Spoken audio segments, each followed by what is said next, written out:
আসসালামু আলাইকুম বন্ধুরা, আজকে আমি অনেক সহজ পদ্ধতিতে বানাবো বুন্দিয়া। বুন্দিয়ার জন্য প্রথম আমি এখানে নিয়েছি বেসন। এইখানে কিন্তু আমি পরিমাণ মতো বেসনগুলোকে ঢেলে নিচ্ছিলাম। তোমরা তোমাদের পরিমাণ মতো নিতে পারো। তারপর পরিমাণ মতো দিয়ে দিচ্ছি পানি।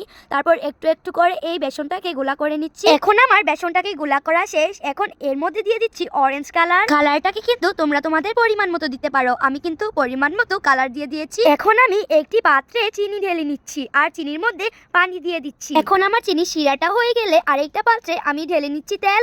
এখন কিন্তু আমি তেলটার মধ্যে একটু বুন্দিয়া দিয়ে দেখছিলাম তেলটা হয়েছে কিনা। তারপর দেখি অনেক সুন্দর করে তেল হয়েছে।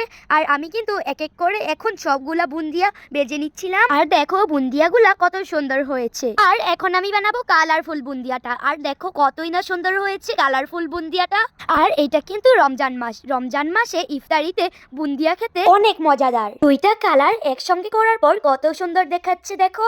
বন্ধুরা, আম্মু শুধু বলে আমি নাকি কোনো কাজ পারি না। তোমরাই বলো তো আমি কত কাজের না। আর আমি সব কাজে আম্মুকে হেল্প করতে অনেক পছন্দ করি। দারুণ। এখন কিন্তু ইফতারের সময় হয়ে গেছে, তাই আমার হাতের বুন্দিয়া দিয়ে ঘরের সবাই ইফতার করবে। তোমাদের সবাইকেও ইফতারের দাওয়াতে রইলো। তোমরা আমার ভিডিওতে লাইক, কমেন্ট, শেয়ার করে পাশে থেকো। আল্লাহ হাফেজ।